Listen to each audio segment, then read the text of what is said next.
Hello, this is Keith Seymour with Real Talk. I'm here with my colleague and friend Albert Bruce Moore. Say hello. Okay. We're going to talk about what a lot of people are talking about, the Trump's win, but most importantly, his controversial cabinet picks. You want to start off, or should I? Well, explain why you feel as if they're controversial first, and then we'll proceed Well, I with the mean, things. RFK, you know, wants to do away with vaccines. He's put out a lot of stuff there that has been debunked and not and or not proven in regards to vaccines. As someone on ABC with News Magazine this morning said, or rather this afternoon, comes on at noon, that the danger with RFK Jr. is that some of what he says is true, but most of what he says isn't and has been disproved. Um, you know, yeah, we need to do away with processed foods. By the way, they showed him on a plane with a show with him eating a cheeseburger. This is a guy who hates processed foods. So, there you go. Um, uh, you know, uh, he's there's no proof that measles vaccines cause autism. That's actually been debunked. It's proven by the CDC, the AMA, and various organizations around the world. Uh, was it Getz?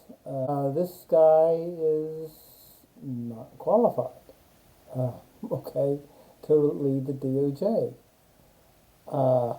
Oh, Matt Gates. Okay, well, let's Yeah, go through the list real quick. Let's start first yeah, off. yeah. Let's start with the White House Chief of Staff. This is nominee Susie Wiles. Wiles. Wow, that's what She is known for working on Trump's 2016 campaign, pretty much been the campaign manager of 2016, possibly 2020, most definitely of the 2024 election. Yeah. She's been working on Trump's campaign.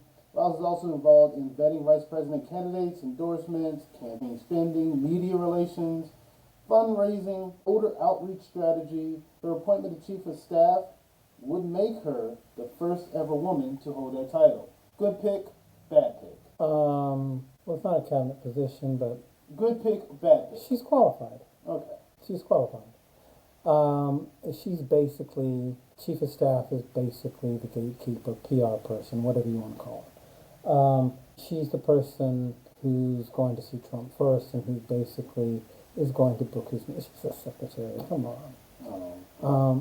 She's. That's a like very sexy statement. She's just a secretary. Well, the position is the secretary. Okay. Okay. She's basically the person. Well, imagine you're the head of a corporation, which is actually apropos with Trump. That is the person who decides whether you have an appointment with the head of the company or not. Um, she arranges the stuff. She sets up the. I mean, she's the person that meets with him every morning. Yeah. I don't have a problem with that. Um, Chief of staffs come and go. It's not a big visible position, other than how visible the president wishes to make it. And if she's fine with that, that's cool. I'm not. Susie Wiles, that's a basically public relations position. Um, uh, Okay. All right. Next, Deputy Chief of Staff for Policy, Stephen Miller. Stephen Miller, widely credited with spearheading family separation and Muslim travel ban, ending DACA program, the administration's decision to limit the number of refugees allowed in the country, and the ban of transgender people serving in the military. Before the 2020 election, Miller told NBC News that a second Trump term would include fighting to limit asylum targeting sanctuary cities, ending the travel ban, and cutting work visas. Good pick, bad pick for this position. Chief of Staff for Policy. with deputy chief of staff and Okay. policy. So basically, I know what it is, but is it a good position or a bad position? again, it's a non-visible position. It's not an important. But is he a He good pick for it, answers. though? He answers to Susie Wiles. Okay, who answers to Donald Trump? But is that still a good pick? Based on what I just told you, I get you talking about the job title position. I get that, but is he still fit for that position? That's the topic of conversation. Yeah, I guess he would. I'd be fit for that position. Anybody that the president wants is fit for that position. It's like you have the president of a college, and then you have vice president in charge of institutional advancement, and which is basically public relations. Vice president's in charge of academic affairs. Okay, he answers to Susie. Okay, so basically, anything he does, he has to clear with her. She has to clear with Trump. It's what you would call a bullshit position. Okay. All right then. So you don't like it. Fair enough. It's not. I don't see it as an important. It's a non-concern. It's not. I'm not concerned with it. Well, your favorite topic, Attorney General position, nominee Matt Gaetz. Yeah. I don't think I have to explain, but for the sake of the audience, I will. Notably, Matt Gaetz is nominated for the same office that is currently investigating him. At least it has been investigating him since 2017 for sex trafficking of a minor. Gaetz is also under House ethics investigation for the same allegation when he resigned in 2013. Gaetz has been a die-hard Trump supporter since Trump first took office in 2017. He was an outspoken 2020 election denier and has engaged in nearly every conspiracy theory surrounding the 2020 election and the insurrection. Bad pick. Okay. Bad pick. And it's not. This is a guy that none of the Republicans like. The Democrats in the Senate are going that are on the committee are going to vote against him simply because he's a Republican. Probably. Oh. The Democrats, this is, they don't like it, this guy. They don't like this guy. And, They don't like it, this guy. they don't. They don't like him. They can't stand him. And Republicans have come out against this. There was a Republican who's a major Trump supporter. There was he was saying, well, I don't want him. But I don't want to say right here and right. But basically, her tone and her body language said, yeah, I'm not going to vote for this jerk. The guy is, let me put it this way. I've heard it said on the news shows, do you really want, basically, if you apply for a job, and Trump claims to be for the average person, like every other politician on earth, but the average person has to go in. And at McDonald's, if you fail a background check, you're not getting hired, okay? So this guy can't even pass a background check for, sex trafficking. Do the American people really want this guy? And I don't care if you're a Republican or not. My sister is a Republican. She voted for this guy. I didn't vote for the candidate, although this is probably the best of the worst two outcomes to happen in my opinion. But I don't like this guy.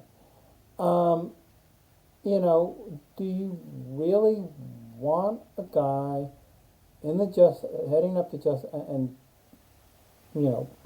people in the Justice Department are already saying, well, these are career lawyers. These are not appointed. These are people who have been in there for 30, 40, 50 years. Saying they'll quit on the first day if this guy gets. So I don't think Getz is going to get in. This is going to be Trump's biggest hurdle. As far as nominees go. As far as I think and again, this, he's not being nominated because of his qualifications. The other two you could be qualified for. It doesn't really take because they're not cabinet positions. This is a cabinet position, and it's the most important, possibly even according to J.D. Vance, the vice president elect. This is the most important position after the vice presidency. So no, bad pick, and I don't see it going through. If Trump's smart, which he may or may not be, I think his arrogance in this case, he should have a plan. He should have a plan B in the background, because I don't see this guy getting in. Well, who would you consider to be a plan B? Who would be a good alternative instead of Matt Gaetz? Hell, I'd put Chris Christie up there.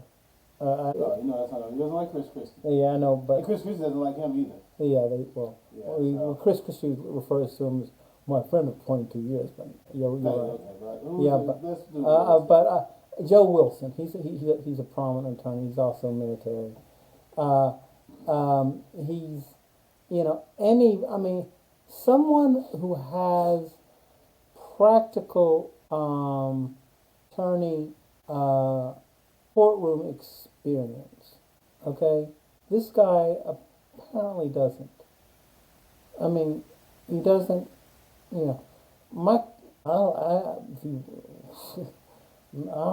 If I can get him at the White House, maybe I'll give him my cousin Susan's.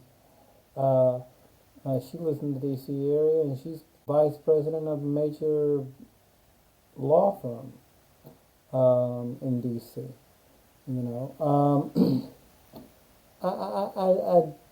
I just think anybody would be better than Gaetz. I think and I do intend to be insulting when I say this. A first-year law student would be better than. Wow, a first-year law student?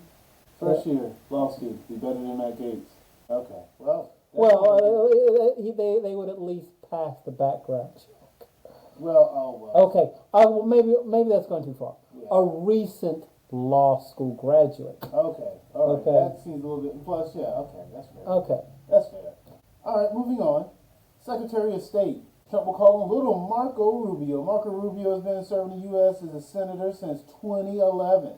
Relevancy to his position as Secretary of State. That's all you need. We know about Marco Rubio, right? We all know about Marco Rubio. So that's not a bad pick. Okay. It's not an unusual pick either. He also didn't like Marco Rubio at one point, but that's not unusual to Trump. I think, which is where the little markup comes from. Yeah. It was an insult. It was an insult, yeah. So, what Marco does there as far as Secretary of State is he's going to be a yes man? Is he going to be both his own person, and is he going to do things that agree with Trump as well as things that don't agree with Trump? But he's qualified. He's got the political experience. Secretary of State. He's got the international experience as a senator. So dealing with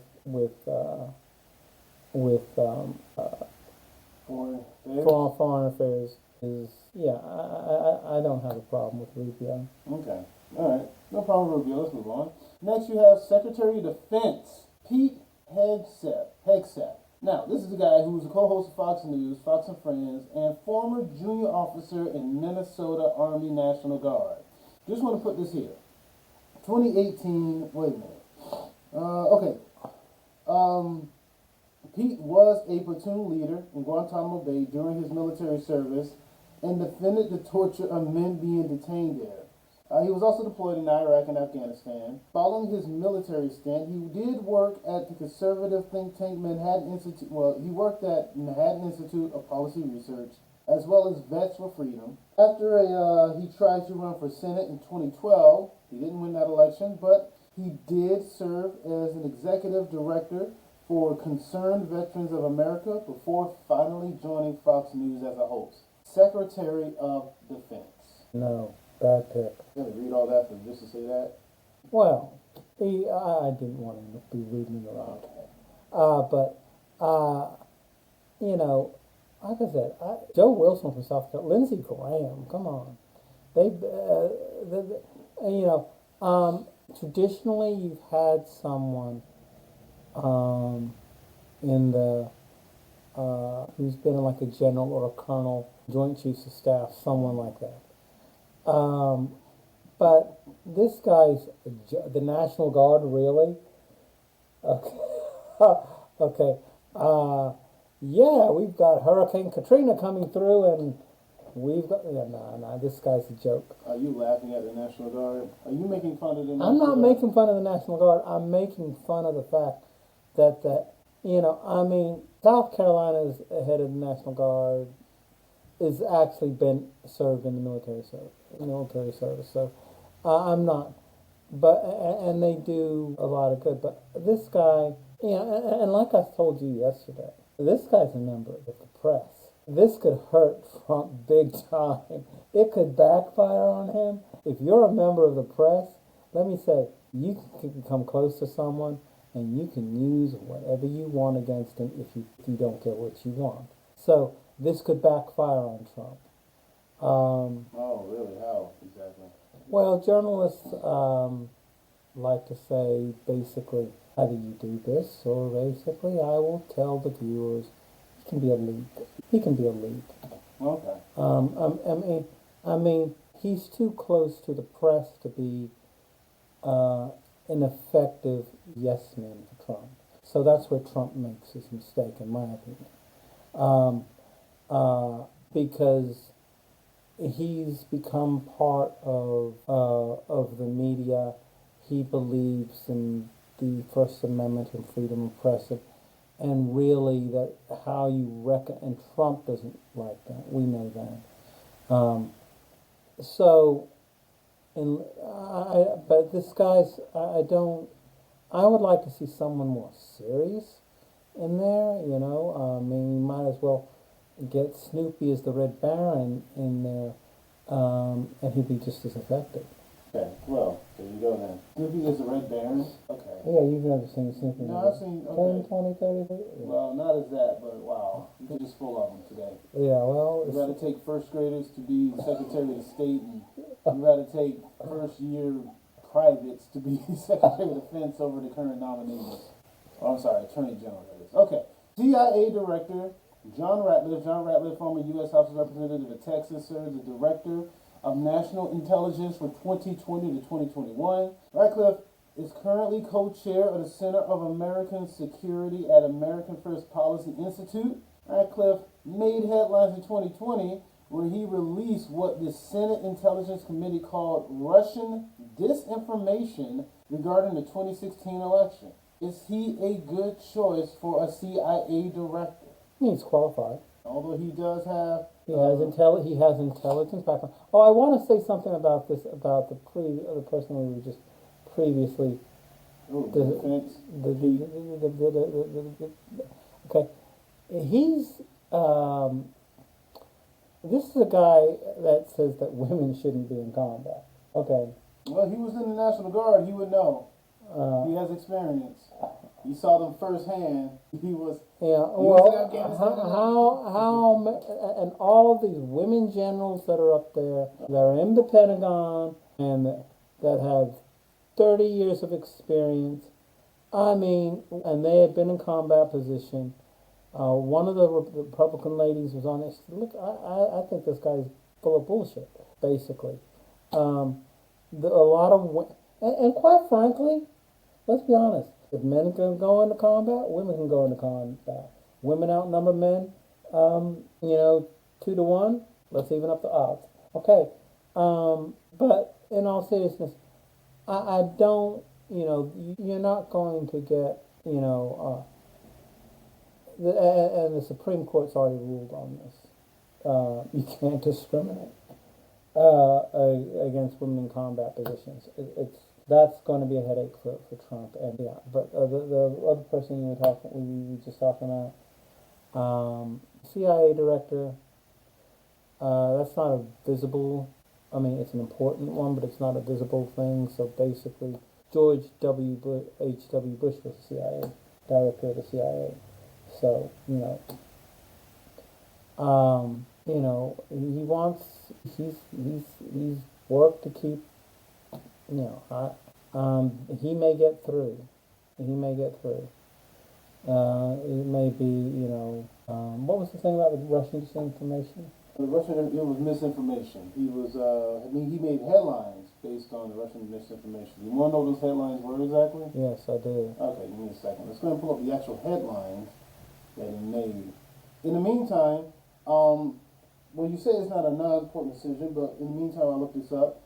National Security Advisor Mike Waltz, serving the U.S. House of Representatives, Army veteran, previously worked in the Pentagon, a Defense Policy Director, War Criminal, Donald Rumsfeld, and Robert Gates.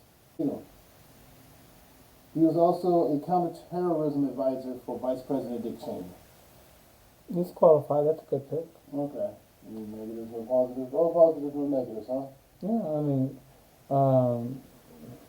basically since Ollie North. But no, National Security Advisor. I could see that one going through. Okay. I could see that one going through. I don't, but the CIA director. Who they got for FBI? They named someone today, and I forgot who it was. No, this is updated as of 3 days ago. Now, 3 days ago today, which is November 17th, 2024. For the record, just so they someone Department of I forgot what the one they updated they announced today, but late yesterday. But he was at the wrestling match with Trump yesterday.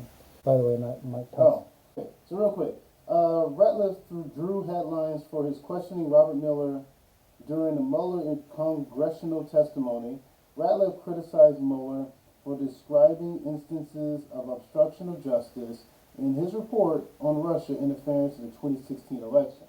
Ratliff claimed that Mueller went beyond the rules of special counsel by covering instances of potential obstruction when the report did not charge any crime. The Associated Press, PolitiFact, found Ratcliffe claim false, noting that special prosecutors are required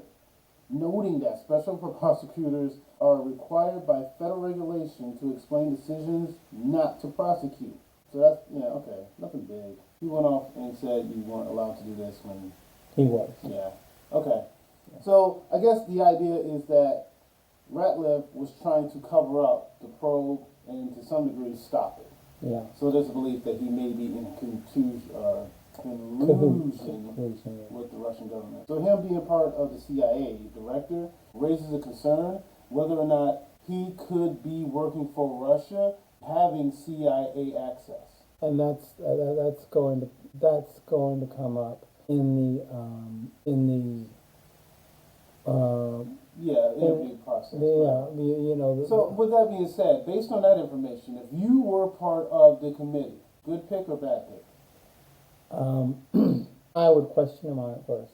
You just want to know his answers. Because I would. I used to watch these at the Panorama and everything all the time, and I have to be honest. I listen to their tone. I look at their body language. I would have to see his. He's answering the question. Yeah. Is this guy? He might have a legitimate. And maybe he's changed. I don't know, but I don't. I'm not going to say that he shouldn't be or he shouldn't be. He should or shouldn't be.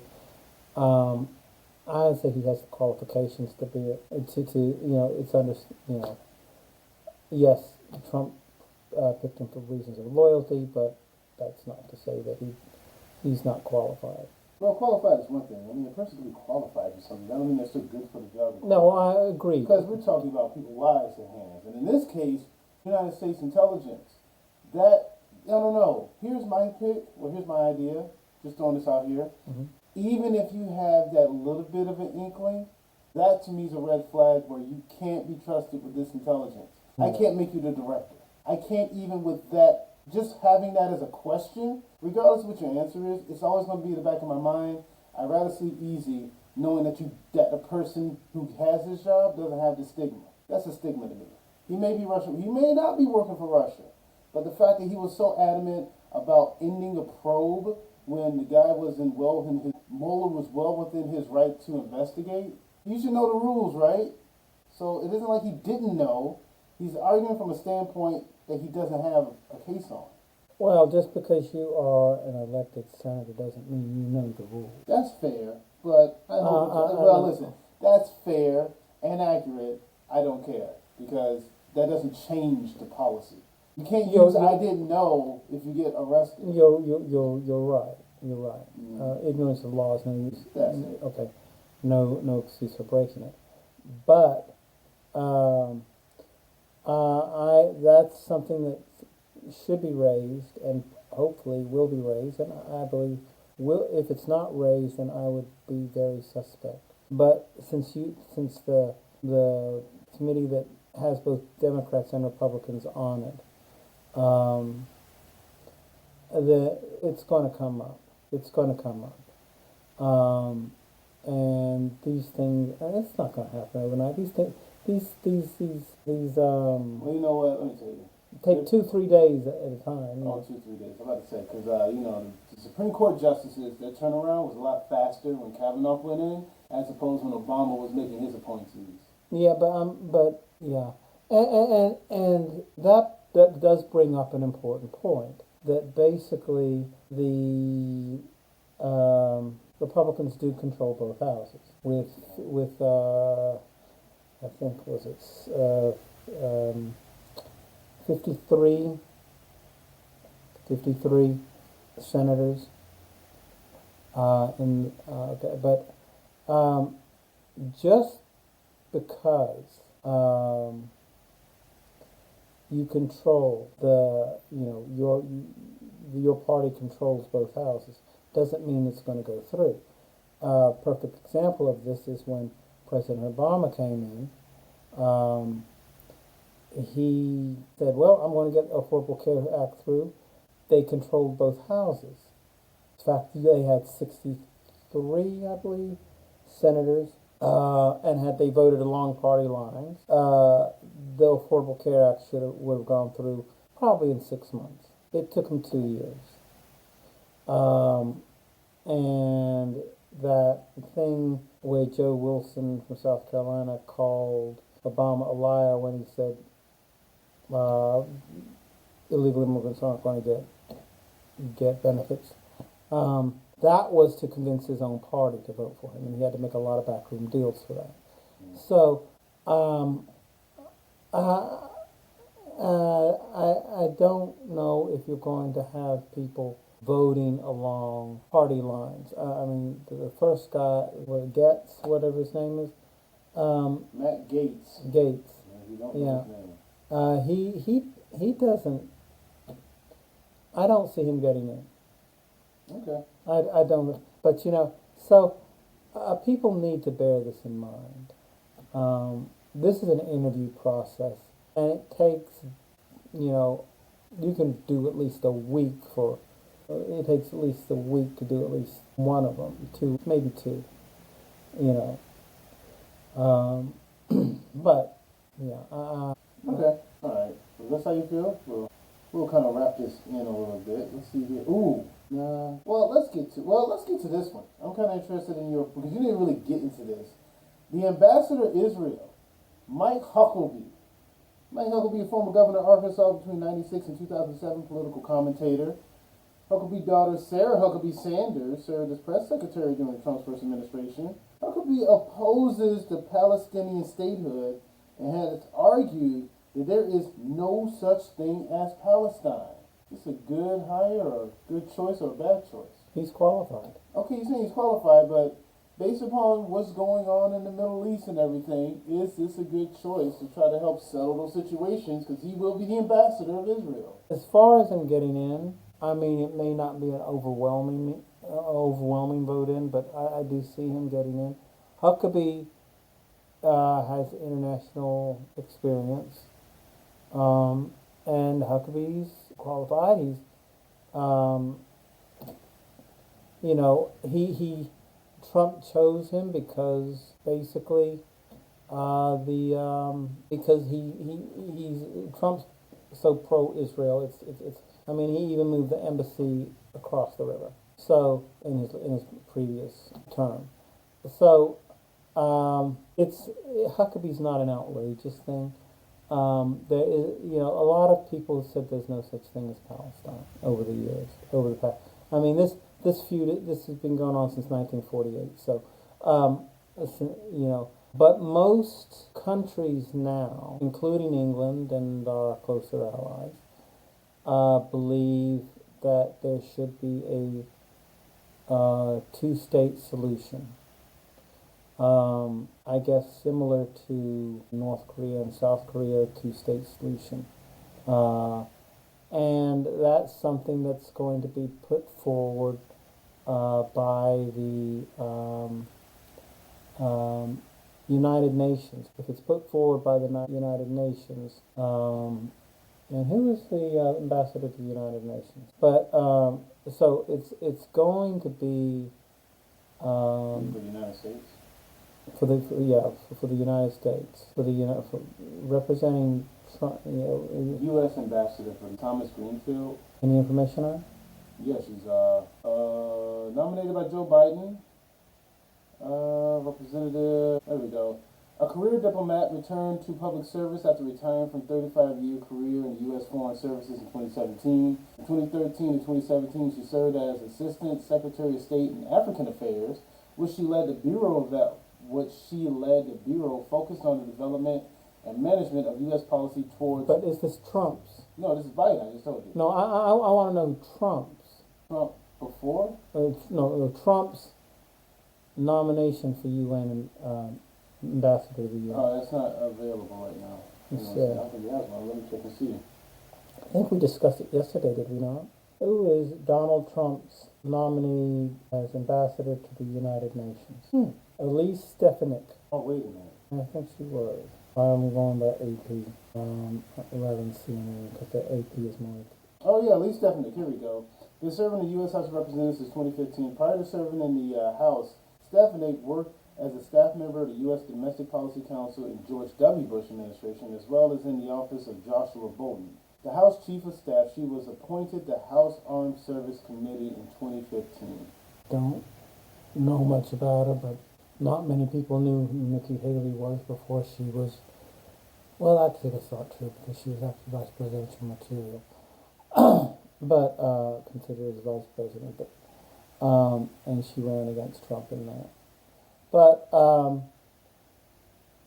the UN ambassador is going to have the vote on whether there's we have a two-state solution. And actually, I believe I just saw on British Prime Minister's questions that of the 5 permanent members, it has rotated. England is the president of the Security Council. So it'll be the UN ambassador from England, and then us, and then France, and so forth. But as far as Huckabee's concerned, he'll get along with. He's a good pick because he'll get along with Netanyahu, and that's all what really Trump wants. Okay. You know, he's not. You know, Netanyahu obviously knows that he says there's no such thing as a Palestinian state. Fine.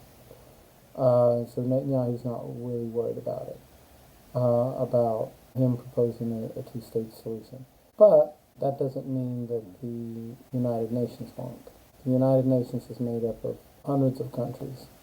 So, the ambassador is important, but he's important for.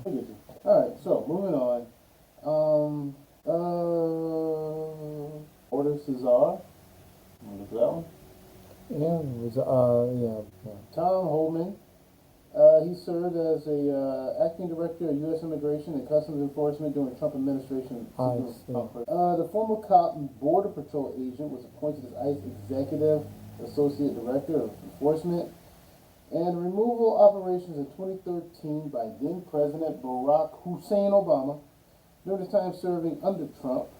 Holman pushed for a prosecution of parents and the separation of children from their families.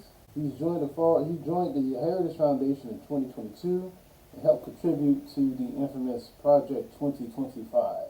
He's got the qualifications to be czar of reporter. He's not an outrageous pick. Whether he gets in, and considering that the Senate is controlled by the Republicans, he may well get in. People, one of the things that Trump got elected on was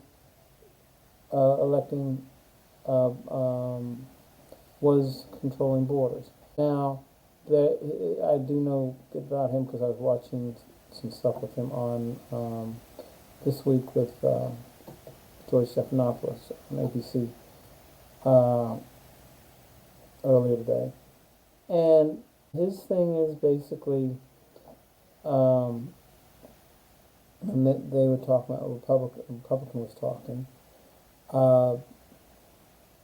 this guy wants to basically just deport everybody. Right. Wonderful. That's 11 to 12 million people. Okay. Possibly more. It's going to take time because he wants to start off with the criminals, and there should be, he's not going to consider, people who have been over here for 10, 20, 30 years that have contributed, what Clinton called, Barack Obama called the dream. They should just be given a path, citizen. But I don't. He's not an outrageous pick. He's got the qualifications for it. He's not like Getz, and he's not like RFK.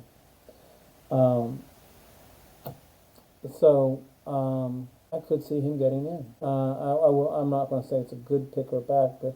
It's a logical pick, but you want to pick someone with your own ideologies. Unfortunately, the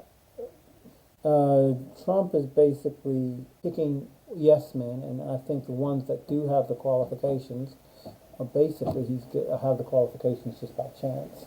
That's just my view. Yeah. All right. Well, that wraps up for the most part. Except we do have the Health and Human Services. Let's just do that one. Okay, fine. Go into Health and Human Services. Robert F. Kennedy Jr. No introduction needed. He's a Kennedy founding member. How do you feel about that one? That seems to be the one you really want to jump on. Bad pick. I'm sorry. This guy wants to do away with vaccines. He believes measles vaccines cause autism. This has been debunked. It has been disproven. I agree with him on processed foods. On the other hand, I don't think this country needs to be like England, become a nanny state, and basically say, oh, by the way, you can't have advertised McDonald's on TV past 5 o'clock p.m., which they actually passed in the law. He made a statement in regards to, said, well, why is it when you go to Cheerios and you've got all these, down here it's got all these preservatives, and you go to Canada and they have fewer. And the answer to that is they have the same amount of ingredients. The problem is that down here in the United States, we use dyes, which have sugar in them. Blue number 1, red number 3. Yeah. Okay. In Canada, they use natural food products as their dyes, like for orange, Fruit Loops they use. It comes from carrots, strawberries, grapes. Okay. I'm for getting away from processed foods, putting a tax on processed foods if you want. But I I don't want my nephews and nieces, kids going to 4K and kindergarten and first grade and whatever, sitting next to a kid who hasn't been vaccinated. Um, because even if they have that other kid, then I'm sorry, kids spread germs. Okay, the smaller they are, the more germs they carry. It's a fact. I mean, I don't know if you have any siblings, Bruce, but I have eight, and um, every from first grade on up to age 9, every one of those kids had lice. And I'm like, Kim Christie, keep your kids away from each other. I don't care if they live next to, you live up the block from each other. Your kids are getting, the kids spread. They spit, they, throw up all over you. You're kindergarten, you've got to have an extra change of clothes. Yeah. I wouldn't put. He may get in. I would be very disappointed if he did. But I think I give him about a 30% chance, and that's being kind. The Republicans don't want him because he's a Kennedy. And the Democrats don't want him because they see him as a traitor.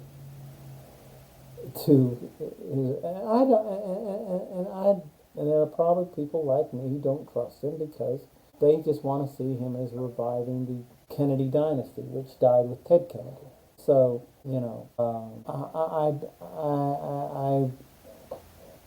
I shudder to see. Bernie Sanders would probably like RFK. But he's Old? socialist. Well, I mean, RFK, socialist is one thing, but I mean, still, health is a different thing. Alright, so, let's move to this. Did you want to talk about Elon Musk? Yeah, let's talk about Elon. Okay, fine, we'll do that. So there is another cabinet position, well, not a cabinet, another position that Trump has created called Department of Government Efficiency. Trump's announced he is creating the Department of Government Efficiency as an outside body advising the White House on cutting government spending. He has appointed billionaire Elon Musk and Vivek Ramaswamy. Who ran against him in the primaries, by the way. Yeah, but that matters because they were ignorant. In the new body. Granted, he ran against them, but he was very much a little Trump. He was. He when he dropped out, he threw his weight towards Trump. Yeah, he was very much Trump-like. But anyway, how do you feel about this department? How do you feel about it being headed by someone like Elon Musk, who already has government contracts and he's considered the richest man in the world? He's considered a fact, but it's a bullshit. It's a bullshit position. It may be, but should people who are considered the richest men in the world be allowed to come into the government and determine what should or shouldn't exist? Government efficiency. That's the whole concept of it.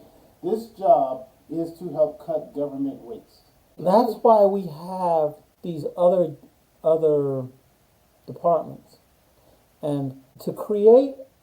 And here's the irony here. To create a new position. Now, I realize we did some research yesterday and there's no salary and whatever, but basically there's going to be some quid pro quo, and that concerns me because he does have government, So let's say that Trump suddenly decides, we're going to do electric cars. Elon, Tesla's got the contract, we're going to come up with social media standards for the United States. Elon, I want you to be in charge of this.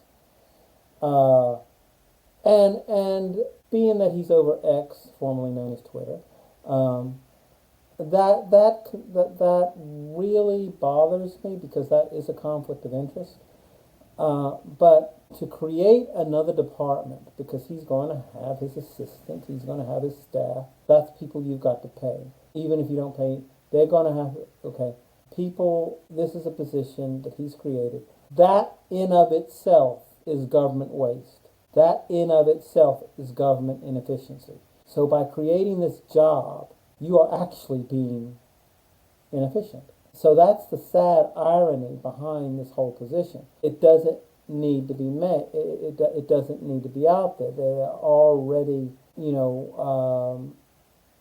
Securities and Exchange Commission. We've got the FCC for media. We've got, so this is a bullshit job. This is just basically rewarding this guy who donated lots of money to his campaign. And voters too.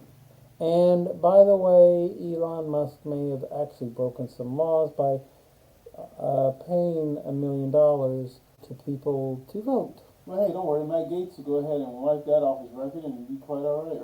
If Matt Gates gets in, which I don't believe he will. I mean, I plan to certainly write to Joe Wilson and Lindsey Graham and Senator Scott and say, don't vote for this fool. But no, I'm not. I don't want. I think this is a bad idea because it's but it's not like other presidents haven't done this. I mean, Clinton tried to. Because Hillary was a lawyer and she was interested in healthcare. He created a special cabinet position for her as his advisor on healthcare when he was president. And I remember that because there's actually a law that says you cannot have a family member as a cabinet member, and it was created after Bobby Kennedy was put in there by JFK at the bullying of his father, Joe Kennedy Sr. But I think that's just Elon Musk, and we're already the laughing stock around the world. I mean, the BBC Global News is just basically like this is a joke, although they should be talking. But I don't. I don't even think I would look at the contracts for that Elon Musk is suddenly getting, and I think the media will. I think the media is going to look at exactly what contracts Elon Musk is going to be getting from here on out, especially after January 21st. Because see, that's not a position. It's not a cabinet position. So it's not a position that the Senate, to my knowledge, I may be wrong, but to my knowledge, has any say over. So that's something that's like Susie Wiles and the deputy chief of staff. That's somebody he can put in place, and nobody can say really anything about it. But I would be concerned because unlike Susie Wiles and the other guy, there are rules. I mean, those are paid positions, so there are rules as to the limits on presents that can be received and cannot be received in contracts and that sort of thing. That have existed for like forever. But then again, Elon Musk might just get tired of it, and quite frankly, Elon Musk is smart to take it. He's a businessman. He wants the contracts, and if he's got to be corrupt to do it. Hey, Trump can find a loophole. He's going to. But that's why he has lawyers. I think that's going to be an advisory role, and it's not going to really affect government efficiency. My one concern there is that Trump is going to tell him how to be efficient, and he's going to say, yep, okay, I owe you one, let's do it. And so it's not going to be Elon Musk advising Donald Trump. It's going to be Donald Trump telling Elon Musk to hold a press conference and saying, yeah, we need to do away with this. What do you think? I guess. You think so? I think that is Donald Trump's. That's Donald Trump's way of cleaning house. He's creating this bogus position um, that says, "I want a clean house, but I've got to be careful. I can't make it look like I'm doing this. So I'm going to create this guy. I'm going to get together with Elon, and I'm going to tell him, look, this is who I want gone. You need to make whatever reason you want up with him, or maybe you can say this and this and this. But I want this person gone. I want this department. We even did some research yesterday, if you recall, and we found out that there was no nominee at this point for the Department of Education. Maybe they plan to do away with the department. I mean, that's been mentioned by the Trump campaign to do away with the Department of Education. Which, by the way, was created by Jimmy Carter in 1970 or 78, late 70s. That's my concern. It's Trump's way of clean house, but doing it without visibly letting people know he's actually the one cleaning house. He's saying, Elon, you take the blame. You know. Thank you. All right. Well, with that being said, that was this week's Right Stuff for Seymour. If you have any opinions or questions, put them in the comments. Tell us who you think would be good cabinet positions. Anything else you want to say before you sign off? Let's see. Well, let's go what we think a Trump presidency is going to look like. All right, what is the Trump second term going to look like? Well, I think if we have to look, he's going to want things his own way, obviously. But I don't think it's going to be, the first 100 days is going to be as easy as Trump thinks it's going to. Here's something I think we should address, and that is that Trump, and this could actually make or break his presidency in the first 100 days. I'll end the war in Ukraine on day one. If he does, and actually, Zelensky said that he did actually feel that a Trump presidency would, shorten it.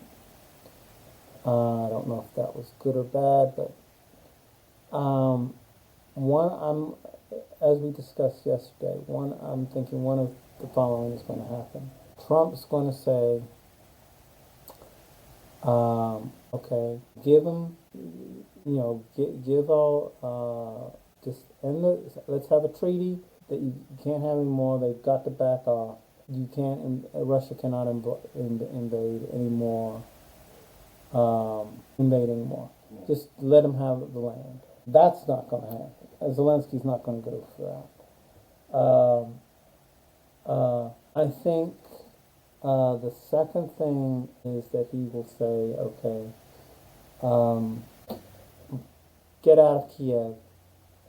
You can keep the Crimea, which is actually logical because the West in 2012 did not raise an eyebrow, did not make a protest, and said that this was going to happen in 2012.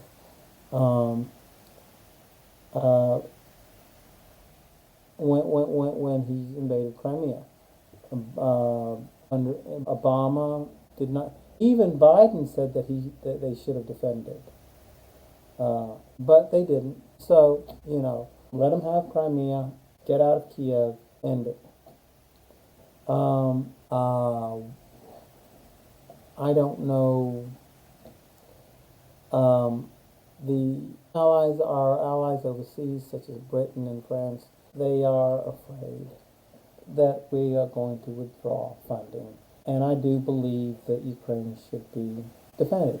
We should fund it. But I also believe that there is an argument to be made that, and I think this is where we might be heading with some of his appointments, such as Secretary of State and all that. that Trump wants more of an isolationist, semi-isolationist thing. The tariffs, I think that may or may not be a bluff. I think he's just trying to scare the bejeebies out of the British and all the. I mean, they invented tariffs. You know what they did to us in the Revolutionary War, and you know, so they came back of their own. So I think Trump is using that to say, okay, I won't put 20% tariffs on you, but you've got to do this for me in return. Because if I'm going to bail your ass out, so you've got to let Elon sell his Teslas exclusively in England, or you've got to take it easy on X, or because we all, England's trying to come up with all these regulations for social media for companies, fining them for whatever. So I think it's going to look like he's going to really try to get as much for his friends as he can. But he may prove to be a good president. On the other hand, I think he might accomplish something good, such as the border security. Okay. Yeah. What do you think?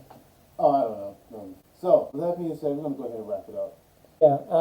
You can also reach me at Write Stuff Seymour at X. That's WRITECMOUR at X. So, this is Keith Seymour with Real Talk, and cheers out.